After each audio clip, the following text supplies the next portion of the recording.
കർത്താവ് നിങ്ങളോടുകൂടെ, അങ്ങേ ആത്മാവോടുകൂടെ. വിശുദ്ധ മത്തായി അറിയിച്ച നമ്മുടെ കർത്താവിശോ മിശിഹായുടെ പരിശുദ്ധ സുവിശേഷം. നമ്മുടെ കർത്താവായ മിശിഹായ്ക്ക് സ്തുതി. അധ്യായം 1 വചനങ്ങൾ 18 മുതൽ. യേശുക്രിസ്തുവിൻ്റെ ജനനം ഇപ്രകാരമായിരുന്നു. അവൻ്റെ മാതാവായ മറിയവും ജോസഫും തമ്മിലുള്ള വിവാഹ നിശ്ചയം കഴിഞ്ഞിരിക്കെ അവർ സഹവസിക്കുന്നതിന് മുമ്പ് അവൾ പരിശുദ്ധാത്മാവിനാൽ ഗർഭിണിയായി കാണപ്പെട്ടു. അവളുടെ ഭർത്താവായ ജോസഫ് നീതിമാനാകയാലും അവളെ അപമാനിക്കുവാൻ ഇഷ്ടപ്പെടായികയാലും അവളെ രഹസ്യമായി ഉപേക്ഷിക്കുവാൻ തീരുമാനിച്ചു. അവൻ ഇതേക്കുറിച്ച് ആലോചിച്ചുകൊണ്ടിരിക്കെ കർത്താവിൻ്റെ ദൂതൻ സ്വപ്നത്തിൽ പ്രത്യക്ഷപ്പെട്ട് അവനോട് പറഞ്ഞു, ദാവീദിൻ്റെ പുത്രനായ ജോസഫ്, മറിയത്തെ ഭാര്യയായി സ്വീകരിക്കാൻ ശങ്കിക്കേണ്ട. അവൾ ഗർഭം ധരിച്ചിരിക്കുന്നത് പരിശുദ്ധാത്മാവിൽ നിന്നാണ്. അവളൊരു പുത്രനെ പ്രസവിക്കും. നീ അവന് യേശു എന്ന് പേരിടണം. എന്തെന്നാൽ അവൻ തൻ്റെ ജനത്തെ പാപങ്ങളിൽ നിന്ന് മോചിക്കും. കന്യക ഗർഭം ധരിച്ച് ഒരു പുത്രനെ പ്രസവിക്കും. ദൈവം നമ്മോടുകൂടെ എന്നർത്ഥമുള്ള എമ്മാനുവേൽ എന്നവൻ വിളിക്കപ്പെടും എന്ന് കർത്താവ് പ്രവാചകൻ മുഖേന അരുളി ചെയ്തത് പൂർത്തിയാകാൻ വേണ്ടിയാണ് ഇതെല്ലാം സംഭവിച്ചത്. ജോസഫ് നിദ്രയിൽ നിന്നുണർന്ന് കർത്താവിൻ്റെ ദൂതൻ കൽപ്പിച്ചതുപോലെ പ്രവർത്തിച്ചു. അവൻ തൻ്റെ ഭാര്യയെ സ്വീകരിച്ചു. പുത്രനെ പ്രസവിക്കുന്നതുവരെ അവളെ അവൻ അറിഞ്ഞില്ല. അവൻ ശിശുവിന് യേശു എന്ന് പേരിട്ടു. കർത്താവിൻ്റെ സുവിശേഷം. ക്രിസ്തുവേ, അങ്ങേക്ക് സ്തുതി. മിശിഹായിൽ പ്രിയ സഹോദരരെ, ക്രിസ്മസിൻ്റെ ഏറ്റവും അടുത്ത ഒരുക്കത്തിലൂടെ നമ്മൾ കടന്നു പോവുകയാണ്. കടന്നുപോക്കൽ എന്ന് പറയുമ്പോൾ നമുക്കറിയാം, ഒരു പുറപ്പാടാണ്. പഴനിയമ ജനത അടിമത്തത്തിൽ നിന്ന് സ്വാതന്ത്ര്യത്തിലേക്ക് പുറപ്പെടുന്ന രംഗം. പുതിയ നിയമത്തിലേക്ക് വരുമ്പോഴും ഈ പുറപ്പാട് നമുക്ക് കാണാൻ സാധിക്കും. പൂജരാജാക്കന്മാർ ലോകരക്ഷകനെ അന്വേഷിച്ച് പുറപ്പെടുന്നു. ആട്ടിടയന്മാർ ലോകരക്ഷകനെ അന്വേഷിച്ച് പുറപ്പെടുന്നു. സ്നേഹമുള്ളവരെ, ഈ പുറപ്പാട് നമ്മുടെ ഓരോരുത്തരുടെയും വ്യക്തി ജീവിതത്തിൽ യാഥാർത്ഥ്യമാകേണ്ടതാണ്. പരിശുദ്ധ അമ്മയും ഔസേപ്പിതാവും സാധാരണ മനുഷ്യരാണ്. പക്ഷേ അസാധാരണ ദൗത്യമാണ് ദൈവം അവരെ ഭരമേൽപ്പിച്ചത്. ദൈവം നമ്മളെ ഭരമേൽപ്പിക്കുന്നത് അസാധാരണ ദൗത്യമായിരിക്കും. പക്ഷേ അവിടെയെല്ലാം ദൈവത്തിൻ്റെ പരിപാലനയുടെ കരം നമുക്ക് കാണാനായിട്ട് സാധിക്കും. ദൈവം നമ്മളെ ഉള്ളം കയ്യിൽ താങ്ങുന്നത് നമുക്ക് കാണാൻ സാധിക്കും. ഞാൻ പലപ്പോഴും പറയാറുണ്ട്, വീട്ടുജോലിയൊക്കെ ചെയ്ത് ഇങ്ങനെ തിരക്ക് പിടിച്ച് നടക്കുന്ന ഒരു സഹോദരിയെ നാട്ടുകാരെല്ലാവരും കൂടെ പഞ്ചായത്ത് പ്രസിഡൻ്റായിട്ട് തിരഞ്ഞെടുത്ത് കഴിയുമ്പോൾ ആ വ്യക്തി എത്ര മനോഹരമായിട്ടാണ് ആ ദൗത്യം പൂർത്തിയാക്കുന്നത്.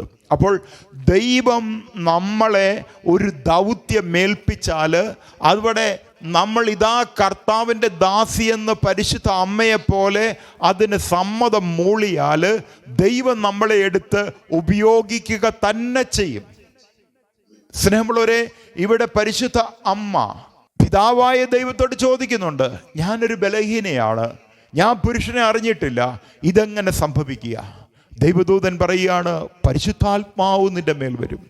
അനാദിയിലെ നിന്നെ പരിശുദ്ധയായി അമലോത്ഭവയായി നിന്നെ ഞാൻ തെരഞ്ഞെടുത്തത് ഈ രക്ഷാകര ദൗത്യത്തിന് വേണ്ടിയിട്ടാണ്. പരിശുദ്ധ അമ്മ അമലോത്ഭവയായിട്ട് പിറക്കുന്നത്, പാപരഹിതയായിട്ട് പിറക്കുന്നത്, കളങ്കരഹിതയായിട്ട് പിറക്കുന്നത് ലോകരക്ഷകന്റെ അമ്മയെ ആയിട്ട് തിരഞ്ഞെടുത്തത് കൊണ്ട് മാത്രമാണ്. അതിനാൽ സ്നേഹമുള്ളവരെ, ഔസപിതാവിൻ്റെ നിസ്സഹായതയിൽ ഔസപിതാവ് ചോദിക്കുന്നുണ്ട്, അവിടെ രഹസ്യമായിട്ട് ഇവളെ അങ്ങ് ഉപേക്ഷിച്ചേക്കാം. പക്ഷേ സ്വപ്നത്തിൽ ദൈവദൂതൻ ഉത്തരം തരികയാണ്.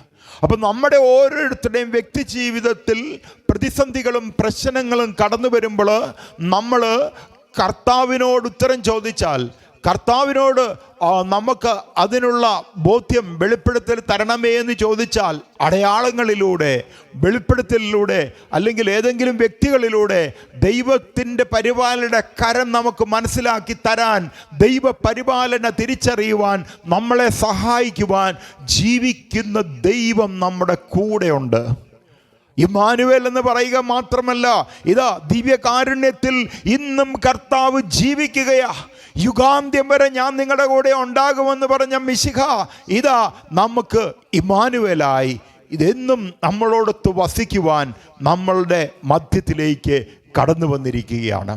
സ്നേഹമുള്ളവരെ, നമ്മുടെ വ്യക്തി ജീവിതത്തിൽ നമുക്കറിയാം, ആട്ടിടയന്മാർ ആ പുൽത്തോട്ടിലേക്ക് ലോകരക്ഷകനെ അന്വേഷിച്ചു പോകുമ്പോൾ അവർക്ക് മുമ്പേ ആ നക്ഷത്രം അവർക്ക് വഴികാട്ടിയായിട്ടുണ്ട്. പൂജരാജാക്കന്മാർ യേശുവിനെ അന്വേഷിച്ചു പോകുമ്പോൾ അവർക്ക് മുന്നേ വഴികാട്ടിയായി നക്ഷത്രമുണ്ട്. ഈ നക്ഷത്രം എന്ന് പറയുന്നത് തിരുസഭയാകുന്ന നക്ഷത്രമാണ്. ഈ തിരുസഭയാകുന്ന നക്ഷത്രത്തെ നോക്കിക്കൊണ്ട് നമ്മൾ യാത്ര ചെയ്യുമ്പോൾ നമുക്ക് തെറ്റ് സംഭവിക്കില്ല.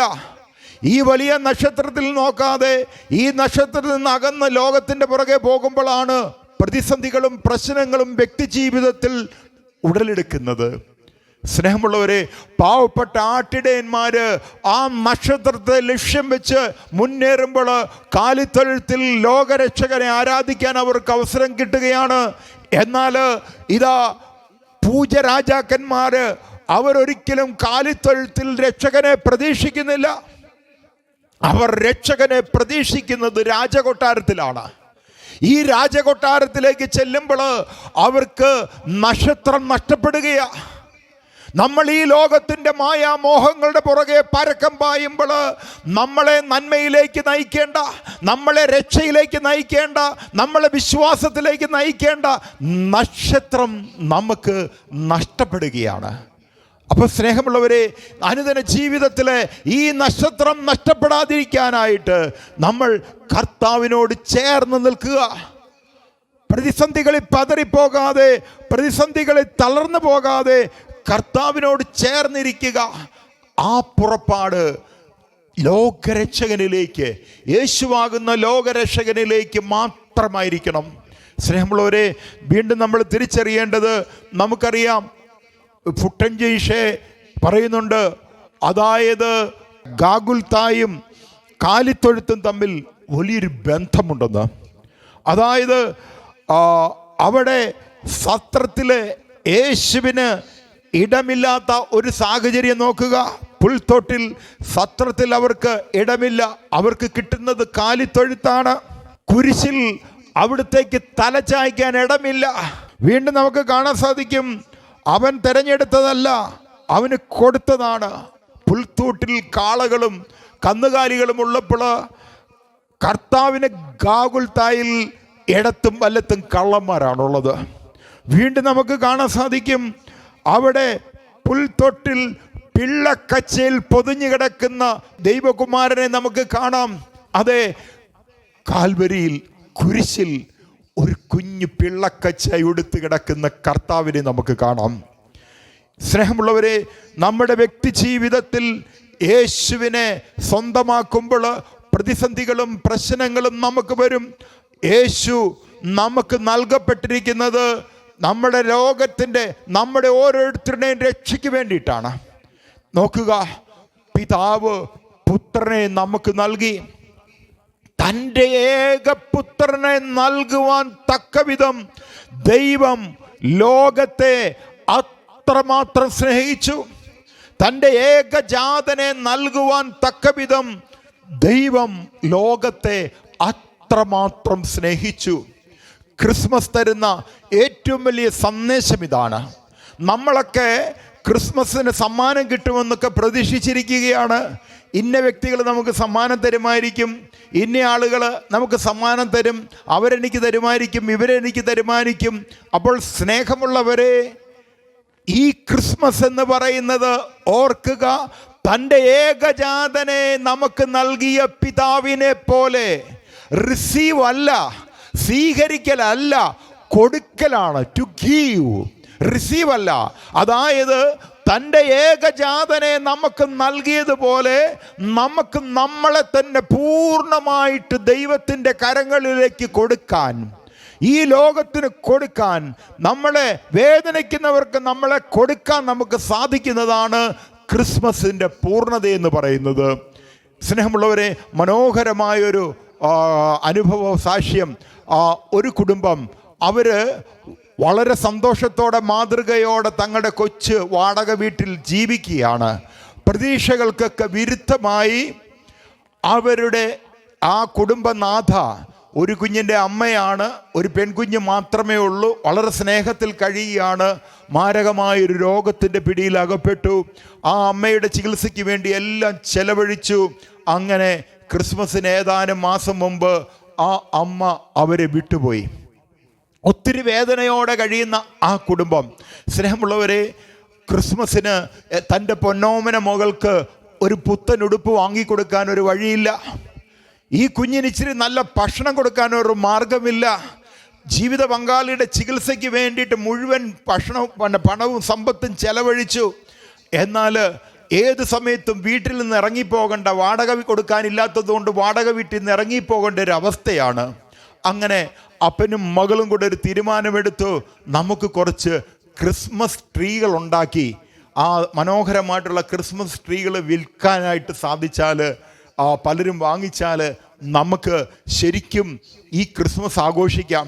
അങ്ങനെ അപ്പൻ്റെ മനസ്സിലൊരു സ്വപ്നമുണ്ട്, എൻ്റെ പൊന്നോമന മകൾക്ക് അമ്മയില്ലാത്ത ആദ്യത്തെ ക്രിസ്മസാണ്, അവൾക്ക് മനോഹരമായിട്ട് നല്ലൊരു ഉടുപ്പ് കൊടുക്കണം, നല്ല ഭക്ഷണം കൊടുക്കണം, ഒരു സമ്മാനം കൊടുക്കണം.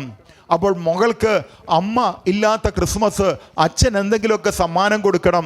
സ്നേഹമുള്ളവർ, അങ്ങനെ ഇവരിങ്ങനെ പ്രതീക്ഷയോടെ ഈ ക്രിസ്മസ് ട്രീകൾ വിൽക്കാനായിട്ട് പോയിട്ട് സന്ധ്യ ആകുന്നിടം വരെ ഒരെണ്ണം പോലും വിറ്റില്ല.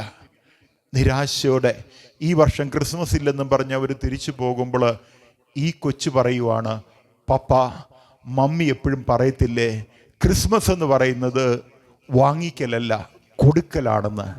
നമ്മൾ ഈ ക്രിസ്മസ് ട്രീ വെച്ചാൽ അടുത്ത വർഷം വരെ ഇത് വെറുതെ കേടായി പോവും, നമുക്കിത് ആർക്കെങ്കിലുമൊക്കെ കൊടുക്കാം. അവരുടെ തന്നെ ഗ്രാമത്തിലുള്ള അടുത്തുള്ള ഒരു വീട്ടിൽ ചെന്നിട്ട് മുട്ടി, എന്നിട്ട് ചോദിച്ചു, ക്രിസ്മസിൻ്റെ ആശംസകളൊക്കെ നേർന്നിട്ട് പറഞ്ഞു, നിങ്ങൾക്കൊരു സമ്മാനമായിട്ട് ഈ ക്രിസ്മസ് ട്രീ ഇരിക്കട്ടെ. അവർ പറഞ്ഞു, അയ്യോ ഞങ്ങൾക്ക് ആഘോഷമൊന്നുമില്ല, ക്യാൻസർ വന്ന് ചികിത്സയിലൊക്കെ ഇരിക്കുക, എങ്കിലും സന്തോഷത്തോടെ തന്നതല്ലേ, ഞങ്ങൾ സ്വീകരിക്കുകയാണ്. സ്നേഹമുള്ളവരെ, വേറൊരു വീട്ടിൽ ചെന്നു, അവിടെയും മുട്ടി. എന്നിട്ട് പറഞ്ഞു, ക്രിസ്മസിൻ്റെ ആശംസകൾ നേർന്ന് പറഞ്ഞു, ഞങ്ങൾക്ക് ക്രിസ്മസ് ഒന്നുമില്ല, ഞങ്ങളുടെ കുഞ്ഞ് ക്യാൻസർ വന്ന് മരിച്ചുപോയി, അതുകൊണ്ട് വലിയ ആഘോഷമൊന്നുമില്ല. അവരും സന്തോഷത്തോടെ ആ ക്രിസ്മസ് ട്രീ വാങ്ങിച്ചു. സ്നേഹമുള്ളവരെ, വേറൊരു വീട്ടിൽ ചെന്നു, അവിടെ മുട്ടി, അവിടെ വലിയ ബഹളവും വഴക്കുമൊക്കെ നടക്കുന്നു, അല്ലെങ്കിൽ ഡിപ്രസ്ഡ് ആയിട്ടിരിക്കുന്നു. അവർ പറഞ്ഞു, അയ്യോ എനിക്ക് വലിയ ആഘോഷമൊന്നുമില്ല, എൻ്റെ കെട്ടിയവനായിട്ട് ഗുസ്തി പിടിച്ചിരിക്കുക, ഡൈവോഴ്സിലാണ്, എല്ലാം തീർന്നു, ഇനി ക്രിസ്മസ് ഇല്ല, എങ്കിലും ഇത് വാങ്ങിച്ചു. സ്നേഹമുള്ളവരെ, ഇവർ തിരിച്ച് വീട്ടിലോട്ട് പോകുന്നു. വീട്ടിൽ വന്നു കഴിഞ്ഞപ്പോൾ ഉണ്ടല്ലോ, കുറച്ച് കഴിഞ്ഞപ്പോൾ വൈകുന്നേരമൊക്കെ ആയി, അവർക്ക് ഒന്നുമില്ല. അന്നത്തെ ക്രിസ്മസ് അവർക്ക് ഒത്തിരി നിരാശയുള്ളൊരു ക്രിസ്മസ് ആണെന്നൊക്കെ കരുതി ക്രിസ്മസിൻ്റെ പ്രഭാതത്തിൽ പിറ്റേ ദിവസം തേണ്ട്ര ആദ്യം ആ ക്രിസ്മസ് ട്രീ കൊടുത്ത കുടുംബം വന്നിട്ട് മുട്ടി വിളിച്ചിട്ട് പറയുവാണ്, ക്യാൻസറൊക്കെ ആയിരുന്നത് കൊണ്ട് ആഘോഷമൊന്നും വേണ്ടെന്ന് കരുതിയിരുന്നതാണ്, പക്ഷേ ആ ക്രിസ്മസ് ട്രീ കൊണ്ടുവന്നു, അതൊക്കെ ഒന്ന് അലങ്കരിച്ചു, ലൈറ്റൊക്കെ ഇട്ടു, വീടിൻ്റെ അന്തരീക്ഷം മാറി, അപ്പം നല്ല ഭക്ഷണമൊക്കെ ഉണ്ടാക്കി, ഏതായാലും ഒന്ന് ആഘോഷിക്കാമെന്ന് ഓർത്തു. അപ്പോഴാണ് നിങ്ങളുടെ കാര്യം ഓർത്തത്, നിങ്ങൾക്ക് ഈ ഭക്ഷണം കൊണ്ട് തരാനായിട്ട് വന്നതാണെന്ന് പറഞ്ഞ് വിഭവസമർത്ഥമായ ഭക്ഷണം അവിടെ കൊടുത്തു. കുറച്ച് കഴിഞ്ഞപ്പോൾ ഉണ്ടല്ലോ, തേണ്ട്ര വേറൊരു വ്യക്തി വന്ന് മുട്ടി ബെല്ലടിച്ചു. അവർ വീട് തുറക്കുമ്പോൾ അവിടെ കാണുന്നത് രണ്ടാമത്തെ വീട്ടിലെ അവരാണ്. ഞങ്ങളുടെ കുഞ്ഞ് മരിക്കുന്നതിന് മുമ്പ് ഞങ്ങൾ എല്ലാ ക്രിസ്മസിനും അവൾക്ക് നല്ല പുത്തൻ ഉടുപ്പ് കൊടുക്കുമായിരുന്നു, അതുകൊണ്ട് ഈ പ്രാവശ്യം മോൾക്കിരിക്കട്ടെന്ന് പറഞ്ഞ് മനോഹരമായ ഉടുപ്പ് അവിടെ കൊടുക്കുകയാണ്. അങ്ങനെ ആഘോഷമായിട്ട് വിഭവസമൃദ്ധമായ ഭക്ഷണമൊക്കെ കഴിച്ചു, ഉടുപ്പൊക്കെ ഇട്ടിങ്ങനെ സന്തോഷത്തോടെ ഇരിക്കുന്ന സമയത്ത് ഉച്ച കഴിഞ്ഞു വേറൊരു വ്യക്തി ഒന്ന് പടപെടാന്ന് മുട്ടുന്നു. വാടക തന്നില്ല, എന്നെയൊക്കെ ഇറക്കി വിടാൻ പോവുകയാണ്, പ്രശ്നമാണെന്ന് പറഞ്ഞ് ബഹളം വെക്കുന്നു. സ്നേഹമുള്ളവരെ, ഈ ബഹളം കേട്ടിട്ട് കാറിൽ നിന്ന് വേറൊരു സ്ത്രീ ഓടി വരുമ്പോൾ, അയ്യോ ഇവരാണ് നമുക്ക് ക്രിസ്മസ് ട്രീ തന്നത്, അതൊക്കെ അലങ്കരിക്കാൻ നിങ്ങളുടെ സഹായമൊക്കെ ചോദിച്ചു, നമ്മൾ രണ്ടും കൂടെ ഒക്കെ അലങ്കരിച്ചപ്പോഴല്ലേ നമ്മുടെ ഗുസ്തിയും വഴക്കുമൊക്കെ മാറിയത്, ഇവരാണ് എന്നെ ഒരു പുതു ജീവിതത്തിലേക്ക് കൊണ്ടുവന്നത്, ഇത് മനസ്സിലാക്കിയ ഉടനെ തന്നെ, അയ്യോ എനിക്ക് നഷ്ടപ്പെടുന്ന മേഡമായിരുന്നു എൻ്റെ ജീവിത പങ്കാളി, എനിക്ക് നിങ്ങളാ തിരിച്ചു തന്നത്, അതുകൊണ്ട് ഇനി ഒരിക്കലും നിങ്ങൾ എനിക്ക് വാടക തരണ്ട എന്നും പറഞ്ഞ് വാടക ചീട്ട് കീറി ഇത് നിങ്ങളുടെ സ്വന്തം ഭവനം പോലെ നിങ്ങളിവിടെ താമസിച്ചോ. അപ്പോൾ സ്നേഹമുള്ളവരെ, ഇതിലൂടെ നമുക്ക് തരുന്ന ഈ ക്രിസ്മസിലെ വലിയ സന്ദേശം എന്ന് പറയുന്നത്, നമ്മൾ പലതും റിസീവ് ചെയ്യാൻ, നമ്മൾ പലതും സ്വീകരിക്കാനായിട്ട് ആഗ്രഹിക്കുമ്പോൾ ഓർക്കുക, ഈ ക്രിസ്മസ് റിസീവ് ചെയ്യുകയല്ല, ടു ഗീവ് ആണ്, മറ്റുള്ളവർക്ക് കൊടുക്കുകയാണ്. വേദനിക്കുന്നവർക്ക് ഈശോയെ കൊടുക്കുക, വേദനിക്കുന്നവർക്ക് സമ്മാനങ്ങൾ കൊടുക്കുക. തിരിച്ചു കിട്ടുമെന്നുള്ള പ്രതീക്ഷയില്ലാതെ മറ്റുള്ളവർക്ക് നന്മ ചെയ്യുമ്പോൾ അതൊരു അനുഗ്രഹമായിട്ട് മാറും, അതൊരു അഭിഷേകമായിട്ട് മാറും. ഈ ക്രിസ്മസ് ഒരു സ്വർഗീയ സന്തോഷമായിട്ട് മാറും. അതിനാൽ സ്നേഹമുള്ളവരെ, വ്യക്തിജീവിതത്തിൽ കർത്താവിനെ, സഭയാകുന്ന നക്ഷത്രത്തെ ലക്ഷ്യം വെച്ചുകൊണ്ട് യേശുക്രിസ്തുവിനെ അന്വേഷിക്കുമ്പോൾ, നമ്മൾ വേദനിക്കുന്നവരിൽ, നിരാശരിൽ, നിരാരംഭരിൽ യേശുവിനെ അന്വേഷിക്കുമ്പോൾ, ആ നക്ഷത്രം നമ്മളെ രാജകൊട്ടാരത്തിലേക്കല്ല കൊണ്ടുപോകുന്നത്, ആ നക്ഷത്രം നമ്മളെ കൊണ്ടുപോകുന്നത് കാലിത്തൊഴുത്തിലേക്കാണ്. ആ നക്ഷത്രം നമ്മളെ കൊണ്ടുപോകുന്നത് കൊടിലിലേക്കാണ്. അവിടെ ലോകരക്ഷകരെ നമുക്ക് കാണാൻ സാധിക്കും. കർത്താവ് തൻ്റെ ഏകജാതനെ നമുക്ക് നൽകി. ആ പുത്രനോ യുഗാന്ത്യം വരെ ഞാൻ നിങ്ങളുടെ കൂടെ ഉണ്ടാകുമെന്നൊരു പാഴ്വാക്ക് പറയുകയല്ല, മറിച്ച് ദീപകാരുണ്യമായി, തിരുവോസ്തിയായി, ജീവന്റെ ഭോജനമായി നമ്മളോടൊത്ത് വസിക്കുന്നു. ആ കർത്താവിനെ ആരാധിക്കാം. വേദനിക്കുന്നവരിൽ യേശുവിനെ കാണാൻ, അവർക്ക് നമ്മളെ തന്നെ പൂർണ്ണമായിട്ട് വിട്ടുകൊടുക്കാനുള്ള കൃപ തരണമേ എന്ന് ആത്മാർത്ഥതയോടെ നമുക്ക് പ്രാർത്ഥിക്കാം. പിതാവിൻ്റെയും പുത്രൻ്റെയും പരിശുദ്ധാത്മാവിൻ്റെയും നാമത്തിൽ ആമേൻ.